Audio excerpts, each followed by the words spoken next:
Hello students, good morning. કેમ છો બધા? ચાલો, લાસ્ટ લેક્ચરમાં જે વાત કરી લીધી ને તમને, હવે આપણા 3 એક્ઝામ્પલ્સ બાકી છે સંયોજિત વિધેય પર આધારિત. તો સૌપ્રથમ આપણે તે કમ્પ્લીટ કરી દઈએ અને ત્યારબાદ આપણું નેક્સ્ટ ટોપિક સ્ટાર્ટ કરીએ. તો એ 3માંનું પહેલો સમ ઉદાહરણ નંબર 22 છે. f from 1 to 3 to abc, જ્યાં f(1)a, f(2)b અને f(3)c દ્વારા એક અને વ્યાપ્ત વિધેય વ્યાખ્યાયિત કરવામાં આવેલ છે. સાબિત કરો કે એક વિધેય g from abc to 1 to 3 અસ્તિત્વ ધરાવે છે કે જેથી gf is equal to ix અને fog is equal to iy, જ્યાં x 1 2 3 અને y abc. એટલે કે તમને એક વિધેય આપેલું છે, એક અને વ્યાપ્ત આપેલું છે. તમારું એક એવું વિધેય બીજું છે જે અસ્તિત્વ ધરાવતું છે કે જેથી તમારે gf બરાબર ix અને fog બરાબર iy તમારે સાબિત કરવાનું છે. એનો મતલબ કે gf ને તમારે x પરનું તદેવ વિધેય સાબિત કરવાનું છે અને fog ને તમારે y પરનું તદેવ વિધેય એવું સાબિત કરવાનું છે. ચાલો તો સાબિત કરી દઈએ. ઓકે, તો અહીં f from 1 to 3 to abc, જ્યાં f(1)a, f(2)b અને f(3)c દ્વારા એક અને વ્યાપ્ત વિધેય વ્યાખ્યાયિત છે. જે તમને ક્વેશ્ચનમાં આપેલું છે તે મેં લખી દીધું. હવે જે બીજું વિધેય તમને આપેલું છે ને તે મેં ધારી લઉં છું કે કેવી રીતે વ્યાખ્યાયિત થાય. તો તે આપણે ધારી લઈએ કે ધારો કે g from abc to 1 to 3, જ્યાં g(a1), g(b2) અને g(c) દ્વારા વ્યાખ્યાયિત છે. તો આ 3 વેલ્યુ મેં ધારી લીધી. બરાબર? કેમ ધારી લીધી? કારણ કે મારે fog અને gf શોધવાના છે એટલે. ને હવે fog અને gf આપણે શોધીશું ને બંને બરાબર ix અને iy જો આવી જાય તો આપણે જે આ 3 કિંમતો ધારેલી છે, બરાબર, એટલે આ 3 વિધેયો તે આપણા સત્ય છે એવું આપણે કહી શકીએ. બરાબર? હમણાં તમે ધારી લીધું. ચાલો સૌ પ્રથમ આપણે gf ની વાત કરી લઈએ કે gf માટે gf from, તો gf વ્યાખ્યાયિત તો થવાનું છે. કઈ રીતે? કારણ કે rf સબસેટ dg તો છે. રેન્જ ઓફ f એટલે કે f નો વિસ્તાર શું છે? abc અને g નો પ્રદેશ શું છે? abc. એટલે abc સબસેટ abc. કારણ કે તમને બધાને ખબર જ હશે, તમે ગણ ચેપ્ટરમાં શીખી જ ગયા છો કે દરેક ગણ એ પોતે પોતાનો ઉપગણ છે. તો વ્યાખ્યાયિત થવાનું છે અને કેવી રીતે થશે? તો કે f નો પ્રદેશ અને g નો સહપ્રદેશ, એટલે કે 1 2 3 to 1 2 3.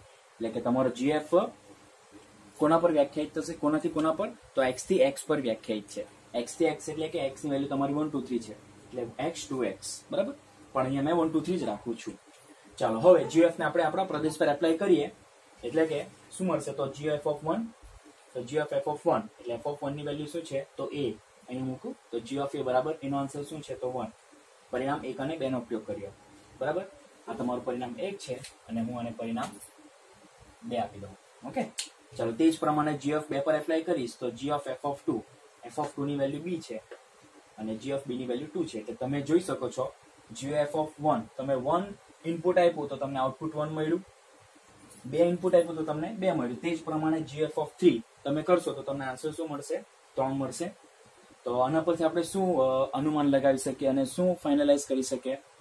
અને આપણે ઓબ્ઝર્વ કરીએ તો તમે એક વસ્તુ જોઈ શકો છો કે તમે જે કિંમત તમારા gf માં નાખો છો, બરાબર, તે જ કિંમત તમને આઉટપુટ તરીકે બહાર મળે છે. બરાબર? તમે ઇનપુટ આપ્યું અને તમને આઉટપુટ તે જ વેલ્યુ તમને મળતી છે. એનો મતલબ કે તમે x નાખશો તો તમને x મળશે. અને આ ક્યારે થાય? તમારું વિધેય એ તદૈવ વિધેય હોય ત્યારે જ આ પોસિબલ છે. કારણ કે તદૈવ વિધેયની વ્યાખ્યા શું કહે કે fx બરાબર x થાય, fx બરાબર x થાય. બરાબર? તો એવા વિધેયને શું કહે? તદૈવ વિધેય કહેવાય. તો તમે જોઈ શકો છો therefore gf of x બરાબર x, જ્યાં x belongs to 1 to 3. therefore gf is equal to ix, જ્યાં x is equal to 1 to 3. બરાબર? તો તમે જોઈ શકો છો જે શું છે? તો x પરનું તદૈવ વિધેય છે. કારણ કે gf શું છે? તો x થી x પરનું તમારું વિધેય થવાનું, એટલે જે x પરનું તદૈવ વિધેય છે. સેમ આ જ પ્રમાણે આપણે fog ની વાત કરી લઈએ તો fog પણ વ્યાખ્યાયિત થવાનું જ છે. કારણ કે rg સબસેટ dg થશે એટલે કે તમારું રેન્જ ઓફ g એટલે કે તમારું વિસ્તાર, g નો વિસ્તાર 1 to 3 અને f નો પ્રદેશ એટલે 1 to 3 સબસેટ 1 to 3 શક્ય છે. હવે gf વ્યાખ્યાયિત કેવી રીતે થશે? તો gf એટલે કે g નો પ્રદેશ અને f નો સહપ્રદેશ એટલે abc to abc. હવે fog સેમ આપણે આપણા પ્રદેશ પર વ્યાખ્યાયિત કરીએ તો fog of a, fog of b અને fog of c. તો તમને શું મળશે? fg of a અને g of a નો આન્સર 1 છે અને f of 1 નો આન્સર a છે. તે જ પ્રમાણે તમે gf of b શોધશો તો તમને b જ મળશે અને gf of c શોધશો તો તમને c જ મળશે. તે જ પ્રમાણે તમે fog of c કરશો તો તમને શું મળશે? fg of c બરાબર f of 3 is equal to c. તો તમે જોઈ શકો છો fog of a બરાબર a મળ્યું, fog of b બરાબર b અને fog of c બરાબર c મળ્યું તમને. એનો મતલબ કે તમે જે વેલ્યુ ઇનપુટ આપો છો એ તમને આઉટપુટમાં મળે છે. સેમ વસ્તુ જે આપણે gf માં વાત કરી તે જ. એટલે તમને આ વિધેય પણ શું મળશે તો fog of x બરાબર x, જ્યાં x બિલોંગ્સ ટુ શું છે તો abc છે, કારણ કે આ વખતે તમારો પ્રદેશ શું છે a, b અને c છે. તો આનો મતલબ શું થાય તો fog is equals to iy થશે. fog is equals to iy, કારણ કે તમારું જે વિધેય છે y થી y પરનો વિધેય છે, કારણ કે y બરાબર તમને શું છે abc આપેલું છે, જ્યાં y is equals to abc.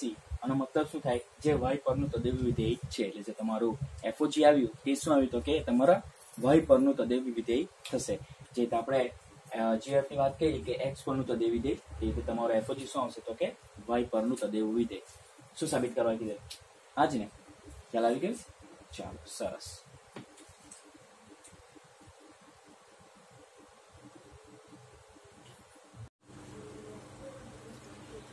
ચાલો, તો હવે આપણે બીજા એક્ઝામ્પલ તરફ જઈએ ને છે આપણો સ્વાધ્યાય 1 નો છઠ્ઠો, પ્રકીર્ણ સ્વાધ્યાય 1 નો છઠ્ઠો. બે વિધેયો f from n to z અને g from z to z ના ઉદાહરણો આપો કે જેથી gf એક એક હોય પરંતુ g એક એક ન હોય. એનો મતલબ કે gf એક એક થશે અને g છે તે નહીં થશે.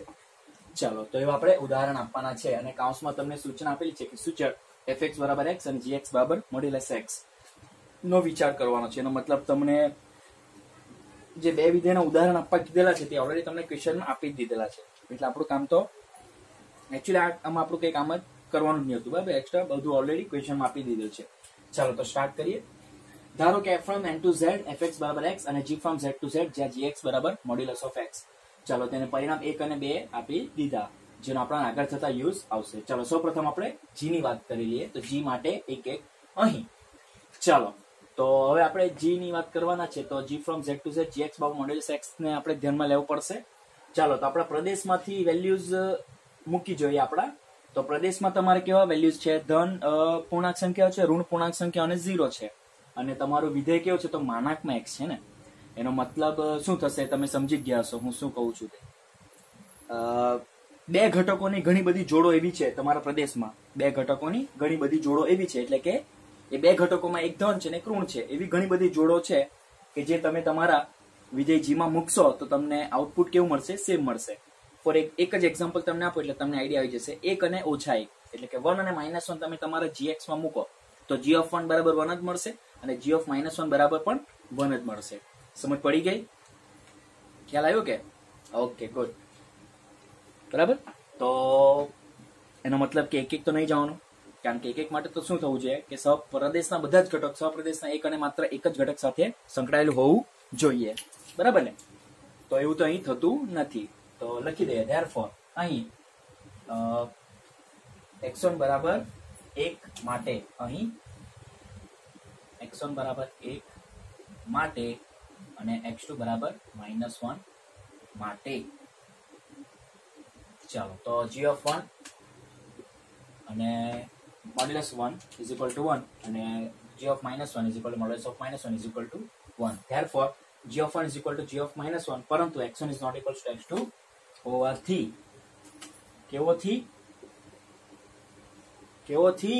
હોવાથી g એ એક નથી. That's it. શું સાબિત કરવા કીધું છે ને? ગુડ.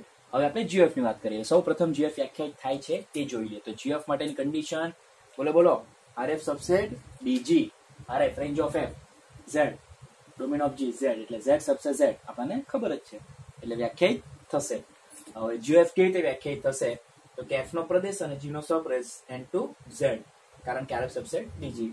જ્યાં gf of x એટલે કે આને આપણે એના પર એપ્લાય કરી દઈએ તો શું મળશે? g of fx સંયોજિત વિધેયની વ્યાખ્યા.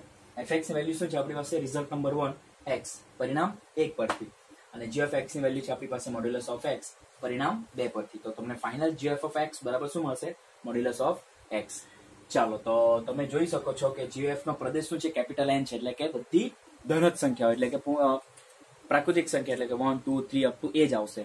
અને તમારું વિધેય મોડ્યુલસ ઓફ x છે. એનો મતલબ હવે તમે 1 મૂકશો તો બી 1 જ મળવાનું, 2 મૂકશો તો બી 2 જ મળશે, કારણ કે મોડ્યુલસ 1 1 મોડ્યુલસ 2 2, એટલે એવા કોઈ ઘટક જ નથી, એવા કોઈ એક કરતા વધારે ઘટક જ નથી કે જે તમે તમારા gf માં મૂકો અને આન્સર તમને સેમ મળી શકે. બધાના આન્સર તમારા અલગ અલગ, એટલે કે યુનિક મળતા છે, એક અને માત્ર એક જ મળતા છે. એનો મતલબ કે gf તમારે એક એક થશે. For all x1, x2 belongs to n પ્રદેશ માટે. પ્રદેશ કેવો ટે? માટે. gf of x1 is equal to gf of x2 that implies modulus of x1 is equal to modulus of x2 બંને બાજુ મોડ્યુલસ નીકળી જશે કારણ કે x1 અને x2 શું છે તો પ્રાકૃતિક સંખ્યાઓના સભ્યો છે એટલે therefore આ લીધું અને x1 is equal to x2 આવી ગયું અને આ શું છે આપણું એકૈક વિધેયની વ્યાખ્યા therefore gf એકૈક છે આ સાબિત કરવા કીધું હતું ને ચાલો સરસ હવે એના પછી આવશે તે આપણું લાસ્ટ સમ હશે એવું નહીં કે સંયોજિત વિધેયનો લાસ્ટ સમ અને યુઝ તો તમારે એના પછી જે નેક્સ્ટ ટોપિક સ્ટાર્ટ થશે ને તેમાં તો છે જ તેમાં તો આવશે જ બરાબર પણ ઇન્ડિવિજ્યુઅલ આપણે જોવા જઈએ તો સંયોજિત વિધેયનો એના પછી આપણો લાસ્ટ સમ બરાબર ચાલો જોઈ લો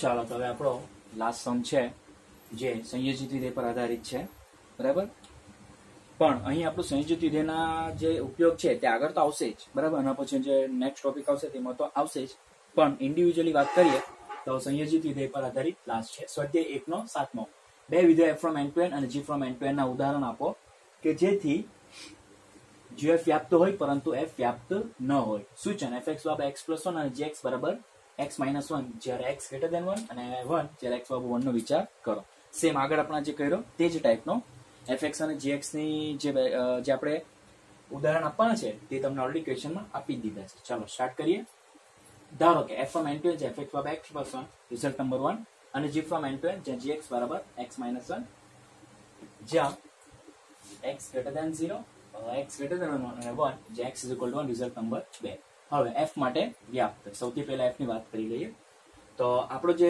વિધેય છે બરાબર તો વ્યાપ્ત માટેની કન્ડિશન તમને ખબર હોય છે તમારે ફોકસ કરવાનું છે તમારા સહપ્રદેશ પર એટલે સહપ્રદેશના જેટલા બી ઘટક છે એ બધા ઘટકના તમારા પૂર્વ પ્રતિબિંબ તમારા પ્રદેશમાં મળવા જ જોઈએ બરાબર એટલે એક પણ સભ્ય બાકી રહેવો ન જોઈએ બધાના જ એટલે કે રિલેટેડ હોવું જ જોઈએ બધાના પૂર્વ પ્રતિબિંબ તમારા પ્રદેશમાં મળવા જોઈએ હવે સપોઝ હવે આમાંથી આપણે નાનામાં નાની જે વેલ્યુ છે ઘટક તે કયું છે તો 1 છે હવે 1 આપણે આમાં મૂકીએ તો તમને શું મળશે 1 + 1 એટલે તમને 2 મળશે એટલે તમને સહપ્રદેશનો નાનામાં નાનો ઘટક કયો મળતો છે 2 મળતો છે એનો મતલબ કે જે નાનામાં નાનો ઘટક 1 છે તે બાકી રહી જતો છે કારણ કે 1 ને રિલેટેડ તમને પૂર્વ પ્રતિબિંબ પ્રદેશમાં તો મળતો જ નથી ને કારણ કે x ની વેલ્યુ એવી કઈ તમારા પ્રદેશમાં મળે જ નહીં કે તમે તમારા fx માં મૂકો અને તમને આન્સર 1 મળી શકે બરાબર તો લખી શકીએ આપણે કે અહીં 1 belongs to capital N સહપ્રદેશ માટે એવો કોઈ ઘટક x belongs to N પ્રદેશ મળતો જ નથી કે જેથી fx બરાબર 1 થાય કારણ કે x ની આપણી પાસે એવી કોઈ વેલ્યુ જ નથી પ્રદેશની કે જે આપણે આપણા વિધેયમાં મૂકીએ અને આન્સર આપણો 1 આવે 0 મુકાય પણ આપણો પ્રદેશ શું છે તો કે પ્રાકૃતિક સંખ્યાનો ગણ છે પ્રાકૃતિક સંખ્યાના ગણમાં તો 0 નહીં આવે તો f એ વ્યાપ્ત નથી ચાલો તો હવે આપણે gf ની વાત કરી લઈએ gf માટે વ્યાપ્ત હવે gf from n to n વ્યાખ્યાયિત થશે કારણ કે આરબ સબસેટ dg તો થવાનું છે કારણ કે f અને g ના પ્રદેશ અને સહપ્રદેશ કેવા છે તો કે સરખા છે gf of x બરાબર g of fx અને fx ની વેલ્યુ છે આપણી પાસે x + 1 તે અહીં મૂકી દે પરિણામ 1 પરથી હવે આપણે x + 1 હવે g of x બરાબર તમને બે શક્યતા આપી તેમાંથી આપણે ઉપરની શક્યતા લેશું કેમ લેશું કારણ કે x + 1 નો આન્સર છે બરાબર તે ગ્રેટર ધેન 1 આવશે કેમ 1 આવશે કારણ કે x ની તમે નાનામાં નાની વેલ્યુ 1 છે ને તે તમે ત્યાં મૂકશો કારણ કે x belongs to તો પ્રાકૃતિક સંખ્યા છે એ પ્રાકૃતિક સંખ્યા નાનામાં નાની વેલ્યુ 1 તો તમે અહીંયા 1 પણ મૂકશો તો આન્સર તમને 2 મળશે જે 1 કરતા મોટો જ થશે અને x ની વેલ્યુ જો 1 કરતા મોટી હોય ત્યારે તમારે કેવું વિધેય લેવાનું છે તો કે x + 1 લેવાનું છે તો તમારી x ની જગ્યાએ શું છે તો x + 1 તો અહીંયા x + 1 આવશે અને -1 તો છે જ તો +1 -1 કેન્સલ એટલે તમને ફાઇનલ શું મળશે રિઝલ્ટ નંબર x મળશે તો તમારો જે વિધેય છે gf of x બરાબર શું મળશે તો કે x મળશે તમે અહીં જોઈ શકો તો તમને fx ની વેલ્યુ તમને મળી ગઈ હવે આપણે વ્યાપ્ત વિધેય જે આપણે સાબિત કર્યું ને ત્યાં તેના તરફ જાઓ તો fx બરાબર જે કોઈ બી તમને વિધેય આપેલું હોય અને તમારે વ્યાપ્ત આવતો હોય તો તમે જે સાબિત કરતા ને બસ તે જ પ્રમાણે અહીં સાબિત કરેલું છે તમારે ખાલી એટલું જ ધ્યાન આપવાનું છે તમારું જે gf છે ને તેની જગ્યાએ તમારે f જ સમજવાનું છે હમણાં તમને ઇઝીલી સમજ પડે તેના માટે બોલું છું તેના માટે કહું છું કે તમારે gf ની જગ્યાએ હમણાં તમારે શું સમજવાનું છે f જ સમજવાનું ચાલો મેં હું લખું પણ છું આ અહીંયા f આ f તમને ઇઝીલી સમજ પડે તેના માટે આ f તો તમે જોઈ શકો છો તમને શું દેખાય છે તો fx બરાબર x દેખાય ધારો કે y belongs to capital N સહપ્રદેશ fx બરાબર y that implies fx ની વેલ્યુ શું છે તો કે x = y બરાબર તમને ખ્યાલ હોય તો આપણે આખો વિધેય x માં કન્વર્ટ કરવાનો હતો ને તો x બરાબર એટલે x માં કન્વર્ટ થઈ ગયો તો x ની વેલ્યુ છે y આવી હવે fx is equal to f of y, કેમ કે x ની વેલ્યુ શું છે તમારી પાસે y છે, તો f ઓફ y બરાબર. હવે f ઓફ y છે તેને તમે fx સાથે કમ્પેર કરશો તો તમારે fx ની વેલ્યુ x છે, તો તમારે f ઓફ y ની વેલ્યુ શું આવશે, y આવશે. એનો મતલબ શું થયું કે આપણે fx બરાબર y આવી ગયું. આપણે f ઓફ x લીધું બરાબર, આન્સર શું આપણું y આવી ગયું. એનો મતલબ કે તમારા વ્યાપ્તિધની કન્ડિશનનું સમાધાન થઈ ગયું. બરાબર. પ્રત્યેક y belongs to capital N સહપ્રદેશ માટે એવો કોઈ ઘટક x બિલોંગ્સ ટુ n મળે છે કે જેથી fx બરાબર y થાય છે. ત્યારપર f વ્યાપ્ત વિધેય છે. આ તમને નીચે મેં f લખ્યું છે, પણ તમારે હવે સમજવાનું શું છે, તો તમારે હવે gf માં સમજવાનું છે કે gf ઓફ x બરાબર y. હવે આની વેલ્યુ શું છે, તમારી x છે ઇઝ ઇક્વલ્સ ટુ y. હવે gf ઓફ x બરાબર gf ઓફ y, કારણ કે x ની વેલ્યુ તમારી y છે. હવે તમે gf ઓફ y ને gf ઓફ x સાથે કમ્પેર કરશો તો તમને ખાલી x ની જગ્યાએ y દેખાય છે, તો ઇઝ ઇક્વલ ટુ x છે, તો અહીં ઇઝ ઇક્વલ ટુ y લખાય. મતલબ શું થાય, આપણે gf ઓફ x લીધું અને આન્સર શું આપણું ઇઝ ઇક્વલ ટુ y આવ્યું. ત્યારફોર પ્રત્યેક y belongs to capital N માટે એવો કોઈ ઘટક x બિલોંગ્સ ટુ n મળે છે કે જેથી gf ઓફ x બરાબર y થાય છે. ત્યારફોર gf એ વ્યાપ્ત વિધેય છે.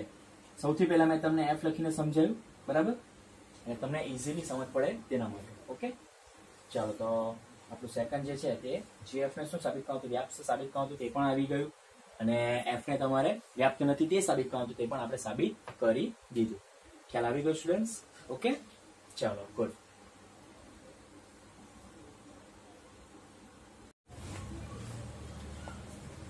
ચાલો તો સમજ પડી ગઈ સ્ટુડન્ટ્સ. આજના આપણે 3 જે સમ્સ કર્યા તેમાં બરાબર.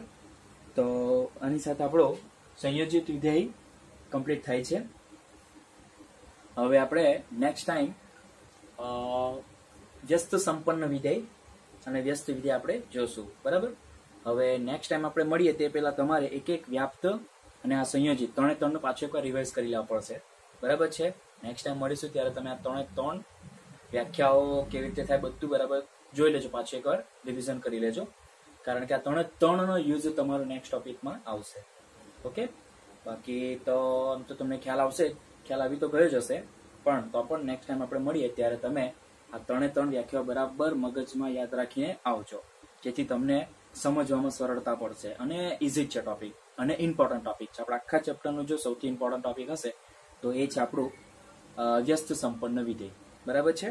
આપણા લાસ્ટ અત્યારે આ વર્ષે 2020ની બોર્ડની એક્ઝામમાં 3 માર્ક્સમાં વ્યસ્ત સંપન્ન પર જ આધારિત એક દાખલો પૂછાયેલો છે 3 માર્ક્સમાં બરાબર. એટલે બરાબર તૈયારી રાખજો. ઓકે, નેક્સ્ટ ટાઈમ મળીએ, ત્યાર સુધી થેન્ક યુ.